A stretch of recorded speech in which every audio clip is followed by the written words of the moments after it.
भाइयों बहनों, हर व्यक्ति का जीवन निर्धारित है।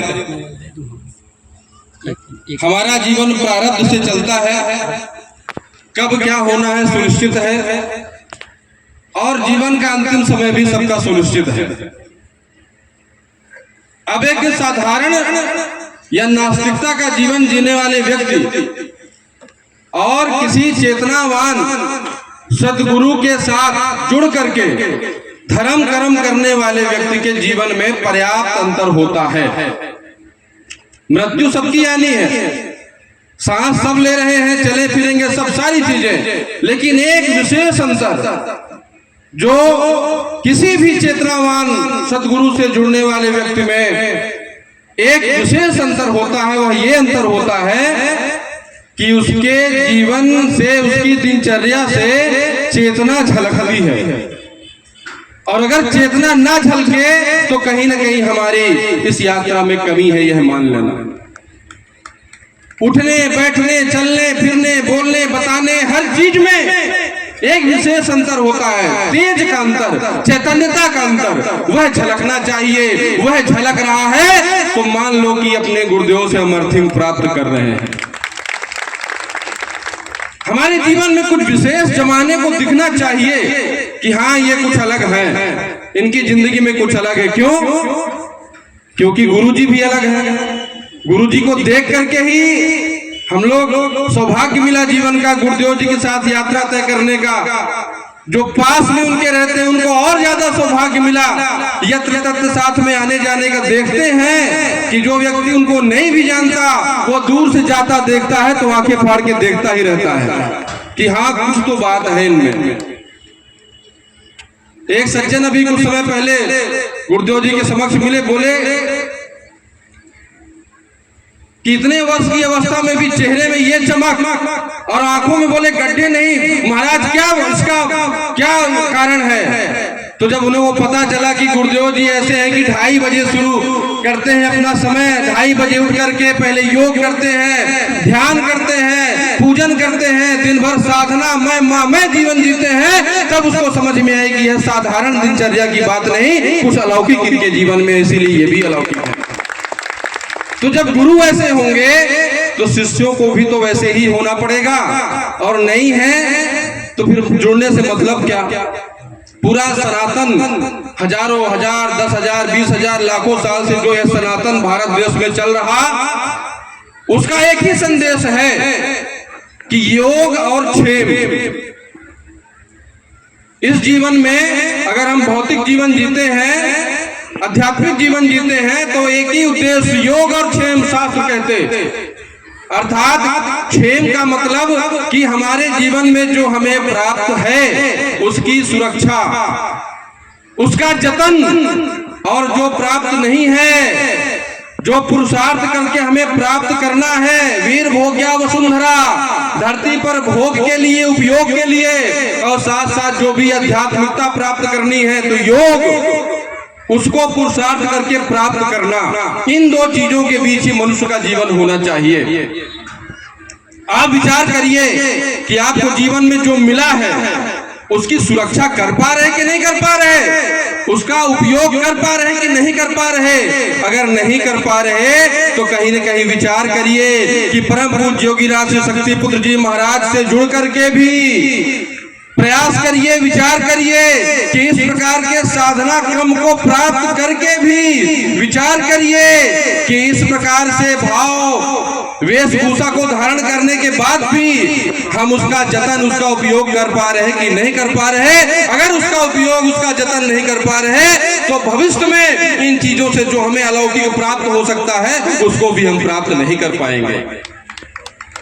और हमें करना क्या है, हमारे जीवन का लक्ष्य क्या है, उद्देश्य क्या है, ये बहुत दूर दूर की बात नहीं है। परम पूज्य योगीराज श्री शक्ति पुत्र जी महाराज कहते हैं कि अगर शास्त्र वेद उपनिषद पुराण नहीं पढ़ते हो, आदत नहीं है, तो गुरुवर कहते हैं मेरे जीवन को देखो। तुम मेरे जीवन को देखोगे तो तुम्हें विचार तुम्हारे अंदर पैदा होगा कि जीवन को कैसे जीना चाहिए। एक एक क्षण का उपयोग परम पूज्य गुरुदेव जी महाराज करते हैं, एक एक श्वास का उपयोग करते हैं। एक व्यक्ति जो एक साल में जितना पुरुषार्थ न करता होगा, एक दिन में परम पूज्य योगी राज शक्ति पुत्र जी महाराज उतना पुरुषार्थ करते हैं। भगवान की जय। हमारे गुरुवर चलते फिरते ग्रंथ हैं, केवल पढ़ने की जरूरत है। मैं बहुत दूर की बात नहीं कर रहा, गांव की बात कर रहा। गांव और शहर में क्या अंतर है? हम गांव के लोग हैं, यहाँ पर 5 साल का भी बच्चा हुआ भी है, 60 साल का बुजुर्ग भी है। आप लोग विचार करिए कि गांव और शहर में क्या अंतर। हमें गांव मिला है।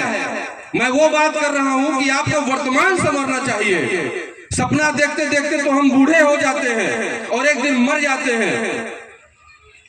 हर आदमी को मरना है, लेकिन अपनी जिंदगी में कुछ चमत्कार किया हमने कि नहीं किया? अपनी जिंदगी में कुछ अलौकिक किया कि नहीं किया? कि वही बस पढ़ लिए, नौकरी कर लिया, खेत जोत लिया, फसल पैदा कर लिया, शादी ब्याह कर लिया, बच्चे हो गए और बूढ़े होकर के मर गए। जिंदगी इसलिए नहीं होती, जिंदगी इसलिए होती है कि इस धरती पर तुम्हारा जीवन तो गुजर ही जाएगा, लेकिन इस धरती पर कुछ ऐसा करके जाओ कि आने वाली पीढ़ी के लिए भी कुछ दे करके जाओ, कुछ तो मिले, तब जीवन सार्थक है। एक ऐसी ज्योत जला करके जाओ कि उस ज्योति से हजारों हजारों लोगों को ज्योत जलाने की प्रेरणा मिले। गांव में क्या है, कितना अच्छा गांव। गांव में एक व्यक्ति भी रहता है, उसका भी सम्मान। ऐसा घर बनता है जिसमें माता पिता के लिए भी जगह होती है, जिसमें दाई बाबा के लिए भी जगह होती है। गांव में ऐसा घर बनता है, ऐसा वातावरण कि जीव जंतुओं, गाय बकरी, इनके लिए भी जगह रहती है। हम हल चलाते हैं, खेती भी गांव में होती है। और कभी भूले भटके कोई अतिथि आ गया तो सरदर्द नहीं होता कि ये भगवान चला जाए, बैठने की जगह नहीं। बड़ा सा आंगन, बड़ा सा द्वार, सब कुछ रहता है। वो गांव में हम रहते हैं। तो आप, धर्म हमारा क्या है? धर्म हमारा कर्म है, सत्कर्म है। ज्ञान हमें उस चीज का है कि नहीं है कि हमें जिंदगी कैसे जीना है। हम दुनिया भर की बात नहीं कर रहे हैं, हम बात कर रहे हैं अपनी और अपने गांव की और अपने जीवन की।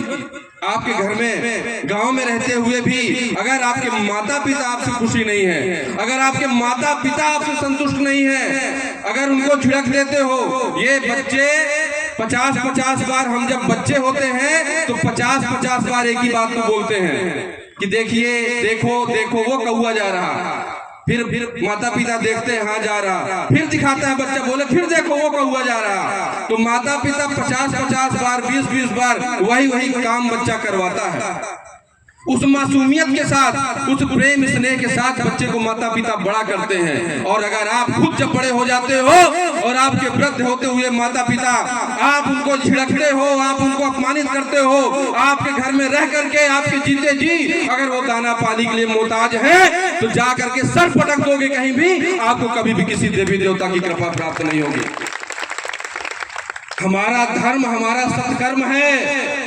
और एक चेतावान गुरु और ऋषि की प्राप्ति हो जाए तो जिस प्रकार अंधेरे में पूर्णिमा का दिन हो, रात हो और चांद उगा हो तो रात रात नहीं रह जाती, उसमें सब कुछ स्पष्ट दिखता है। उसी प्रकार अगर हमारे जीवन में कोई सदगुरु मिल जाते हैं तो हमें ज्यादा जानने समझने की जरूरत नहीं है, केवल उनके जीवन का अनुसरण करते जाओ। अपने पिताजी को, दंडी स्वामी सन्यासी जी को परम पूज्य गुरुवर ने अपने आश्रम में स्थान दिया और वो तो रोज सर झुकाते ही हैं। आज जाने वाली दुनिया भी उनके पिताजी के चरणों में सर झुकाती है। एक बच्चे का यह कर्तव्य होना चाहिए। तो बहुत दूर मत निहारिए कि स्वर्ग कहां से मिलेगा, कि हमारा उत्थान कहां से होगा, देवी देवताओं की कृपा कैसे प्राप्त होगी, बड़े बड़े यज्ञ कराने पड़ेंगे क्या? नहीं। जिस घर में माता पिता की पूजा और सम्मान होता है उस घर में रोज यज्ञ होता है, यह मान करके चलना। आप अगर माता पिता बन गए और अपने बच्चे के सामने, अगर आप पिता हैं और बच्चे के सामने उसकी माता का अपमान कर रहे, उसे गाली दे रहे, अगर उसे मार रहे, वह माता उस घर में बच्चे के सामने रोती है।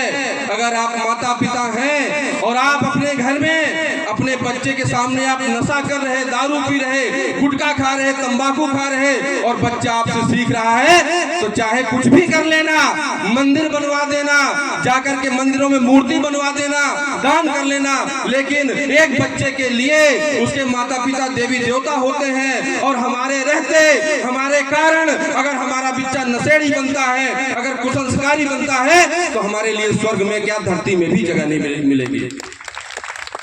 अपने कर्तव्यों की ओर ध्यान दीजिए कि मेरी जिंदगी जब तक है तो मेरे कर्तव्य क्या है, और उसे हमें संवारना है, और उसके लिए ही अपने आप नहीं होगा। प्रारब्ध के वशीभूत जीवन चल रहा, कई जन्मों के, कई बार आप देखेंगे कि आज मन बहुत अच्छा लगता, बहुत पूजा पाठ करें, चलो लोगों के बीच बैठे अच्छी अच्छी बातें करें, जाएं कहीं पाठ हो रहा वहां बैठ जाएं, कुछ क्षण बाद देखोगे पाप करने का मन करेगा, अपराध करने का मन करेगा, लगेगा आलस से वह सोए रह जाएं। प्रारब्ध के वशीभूत हम हैं, प्रारब्ध का फल हम भोग रहे, कई जन्मों के संस्कार हमारे जीवन में हैं। इसीलिए गुरुजी ने कहा कि इस जन्म में साधना को अपना लो। घर में केवल जो व्यक्ति, इतने लोग यहाँ पर बैठे हैं, और कई लोग तो 20-20, 30-30 साल से गुरु जी से जुड़े हुए हैं। मैं कह रहा हूं कि जो व्यक्ति केवल 15 मिनट, 20 मिनट, 25 मिनट अगर अपने घर में ध्यान करता होगा, या नहीं करता तो शुरू कर दे, कुछ मत करो, सारी चीजें छोड़ दो। हर बार परम पूज्य गुरुदेव जी महाराज संकल्पित करते हैं कि अपने घर में ध्यान करो, 15 मिनट का ध्यान। क्यों? क्योंकि 10 घंटा आरती गाओगे, चालीसा गाओगे, उससे ज्यादा प्रभाव आपके जीवन में परिवर्तन हो जाएगा, विस्फोट हो जाएगा इस मस्तिष्क में, सब कुछ दिमाग अपने आप सही करने लगेगा। तुम जिन चीजों से परेशान हो, बीमार हो, आलसी हो, काम करने को कुछ नहीं मिल रहा, जाकर के लोगों के बीच खड़े नहीं हो पाते हो, केवल 15 मिनट का ध्यान, चाहे गरीब हो, अमीर हो, स्त्री हो, पुरुष हो, बच्चा हो, कोई भी हो, 15 मिनट का घर में ध्यान करना शुरू कर देगा, उस घर में परिवर्तन होना शुरू हो जाएगा, और वो जहां जाएगा वहां परिवर्तन करेगा। इन्हीं सभी साधना कर्मों का प्रभाव है कि आश्रम में जो व्यक्ति, परिवर्तन अपने आप आ जाता है। साधना करिए, एक दूसरे के हम जीवन भर के लिए नहीं है, हम पता नहीं कब किसके रहे, कब नहीं रहे, कब कौन चला गया। सत्कर्म और धर्म हमारी पूंजी है। परम पूज्य गुरुवर कहते हैं कि अपनी साधना मत छोड़ना, क्योंकि साधना से तुम महान बनोगे, साधना अपने आप तुम्हें महान बनाएगी। और भगवती मानव कल्याण संगठन की विचारधारा वह पारस है कि चाहे जंग लगा लोहा भी इस संगठन की विचारधारा से छू जाएगा, अपने आप महानता को प्राप्त हो जाएगा, वो न चाहेगा तब भी प्राप्त हो जाएगा। कोई व्यक्ति अपने घर में दारू पिए, उसके घर में दारू पीने वाले लोग आएंगे। कोई व्यक्ति गांजा पिए, गांजा पीने वाले लोग उसके घर में आएंगे। गांजा पीने वाले, और ये सब तो ऐसे होते हैं कि गांव में हम लोग देखते थे कि बारात में 100 किलोमीटर दूर से लोग आ रहे हैं, और गांव के लोगों से कोई तालमेल नहीं, लेकिन एक गांजा पीने वाला पहचान जाता था, आमा का पत्ता तोड़ के आपस में बैठ के रात में पी पा के आ जाते थे। तो गांजा पीने वाला है वैसे ही आदमी मिलेगा, और जो माँ की साधना करने वाला आदमी है, जो नशा मुक्त, मांसाहार मुक्त माँ की गुणगान करने वाला आदमी है, उसके घर में भी ऐसे ऐसे हजारों शक्ति साधकों की भीड़ लगेगी। आप अपने जीवन में देखिएगा, जैसा आप अपने जीवन को बनाएंगे, जिस विचार में ढालेंगे, आपका जीवन वैसे ही चीजों को आकर्षित करेगी। हमारे आश्रम में दारू पी के जाने वाला व्यक्ति, नशा करके जाने वाला व्यक्ति सोचता है 1000 बार कि जाऊं कि नहीं जाऊं, जाऊंगा तो हो सकता है कुछ अनिहित न हो जाए। क्यों? क्योंकि नदी के उस पार परम पूज्य गुरुदेव जी महाराज ने 30-35 साल में ऐसा दिव्य वातावरण निर्मित किया है कि वहां पर जिसको माँ की कृपा पानी होती है, जिसको नशा मुक्त होना होता है, वही आदमी वहां पर जा पाता है। तो अपने जीवन में परिवर्तन आना चाहिए। ये गांव का वातावरण आपको मिला, आप उसका सम्मान करिए, आप धर्म कर्म करिए।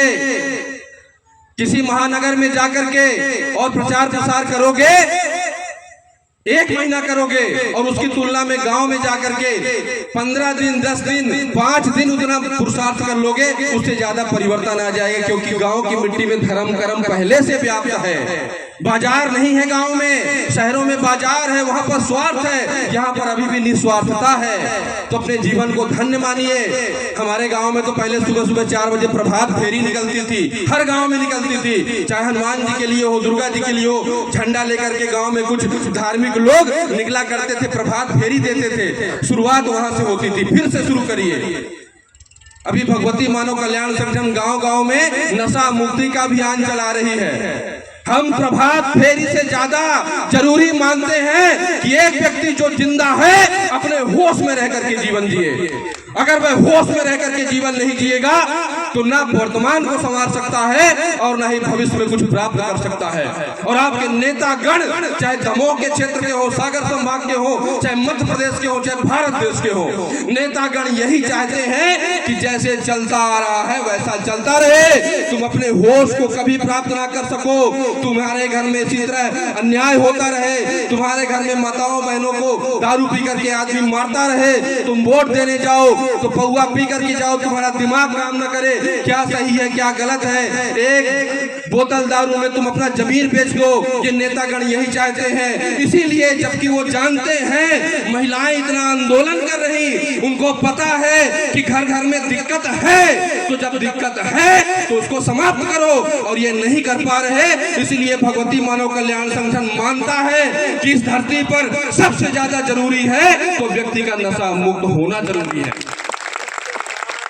अरे ये प्रैक्टिकली बात है, ये कहने की बात नहीं कि एक नशेड़ी 10,000 रुपया भी रोज पाएगा तो 9,000 का दारू पी करके आएगा और घर में उसमें भी आकर के कलह करेगा। अरे बड़ी बड़ी बिल्डिंगें, बड़ी बड़ी योजनाएं कौन लेकर के जाएगा ऊपर, अगर जीवन में शांति नहीं है, गांव में शांति नहीं है। मेरे प्यारे भाइयों बहनों, युवा यहाँ पर बैठे हुए हैं। अपने एक युवा होना जिंदगी की सबसे बड़ी घटना है। भगत सिंह को आज भी याद करते, 23 साल में खत्म हो गए थे। क्यों खत्म हुए? बोले मेरे मरने से कई भगत सिंह पैदा होंगे, वो जज्बा। अभी आशीष शर्मा खत्म हुआ नरसिंहपुर में, नक्सलियों को मारते मारते, वो भी एक युवा।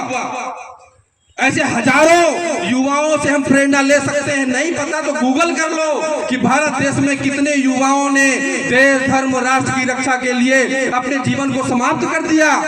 और उनको पढ़ो, उनके बारे में जानो, तब हो सकता है आप जो 20 रुपया का पैकेट राष्ट्र का मुंह में रचाए हुए घूमते हो तो आपको अपने ऊपर लज्जा आएगी कि मैं ये नहीं कर सकता, मेरा जीवन अमूल्य है, अनमोल है, मैं देव स्वरूप हूँ, मुझे अपने जीवन का विकास करना है। तब आपको लगेगा कि हम एक होकर के और गांव के लिए क्या कर सकते हैं कि कोई भी आकर के ऐरा गहरा नथु खैरा यहाँ पर वोट मांगने के नाम पर दारू ना बांट पाए, पैसा ना बांट पाए, शराब ना बांट पाए। और राजनीति तो दूर की बात हो गई। लोग कहते करते ना करते हैं। 1996 में भगवती मानव कल्याण संगठन परम पूज्य गुरुदेव जी महाराज ने बनाया था और 96 से 6 फिर 10 जब 15 साल हो गए और ये नेतागण जा करके बस गुरुजी अब संगठन बहुत बड़ा है, हमको गुरुजी बोलते ठीक है नशा मुक्ति के लिए करो, वो कहते हाँ ठीक है, और वो आते तो वोट भी ले लेते। ये सत्य धर्म का जीवन जीने वाले, साधना करने वाले भगवती मानव कल्याण संगठन का वोट भी ले लेते, उनकी सहयोग भी सहायता भी ले लेते और उसी तरह से शराब बंटवाते। तो गुरुजी ने कहा ये लो, ये भारतीय शक्ति चेतना पार्टी, मुझे कोई मतलब नहीं, मुझे चुनाव नहीं लड़ना, न मुझे राजनीति करनी, मेरा यज्ञ का कार्य है, मेरा तप का कार्य है, मेरा साधना का कार्य है, ये मैं समाज के लिए दे रहा हूँ कि निकले ना निकले, जितना समय लगे, जो समय लगे, लेकिन जब तक नशा मुक्ति नहीं होगी तब तक इसी तरह भारतीय शक्ति चेतना पार्टी इनकी छाती में खड़े होकर के मूंग दलती रहे। सतगुरुदेव भगवान की जय। हमें राजनीति करने की ना जल्दी है और ना ही तत्परता है और ना ही शौक है, हमें सेवा करने की जल्दीबाजी है, सेवा करने की तत्परता है और सेवा करने का शौक है। और जिस प्रकार भगवती मानव कल्याण संगठन सेवा का एक रास्ता है, उसी प्रकार भारतीय शक्ति चेतना पार्टी भी सेवा का रास्ता है। एक ही उद्देश्य कि तुम अगर नशा बांटोगे, नशा मुक्त नहीं करोगे तो तुमको हम अपना सहयोग समर्थन नहीं देंगे, बस पार्टी इसीलिए बनाई गई है। और मैं यहाँ से फिर कहता हूँ कि कोई भी नेता आकर के कह दे कि मैं नशा मुक्त रहूंगा और नशा मुक्ति के लिए पूरा काम करूंगा, उस क्षेत्र की जितनी भी भगवती मानव कल्याण संगठन भारतीय शक्ति चेतना पार्टी के लोग हैं उसी नेता के साथ काम करेंगे, उसी पार्टी के लिए काम करेंगे, लेकिन वो सच्चे मायनों में नशा मुक्ति लिए काम तो शुरू करें। सेवा कर रहे हैं हमारे परम पूज्य गुरुवर ने इतनी सारी धाराएं दी हैं, हम सेवा कर रहे हैं। तो अपने जीवन को दिव्य बनाइए। ये छोटी मोटी बातें, ये वो जात का है, वो जात का है, उनके यहाँ वो हो रहा, ये हो रहा, करते करते आधी जीवन निकल गया, आधा और निकल जाएगा, कुछ लेकर के नहीं जाएंगे। ये सब थोपी हुई चीजें हैं। ये सारी हमारे ऊपर इन 400-500 सालों में बड़े दिमाग के साथ थोप दी गई कि ये गलत है, ये है, सारी चीजें अब समझ में आ रही हैं। तो मत पड़ो इन चक्करों में। इस धरती के हम सब वासी हैं, एक गांव के हम सब वासी हैं। हम चाहे जिस जात धर्म के हो, हम अगर इस धरती पर खड़े हैं तो हम सब एक हैं और हम सब एक दूसरे के साथ भेदभाव नहीं कर सकते।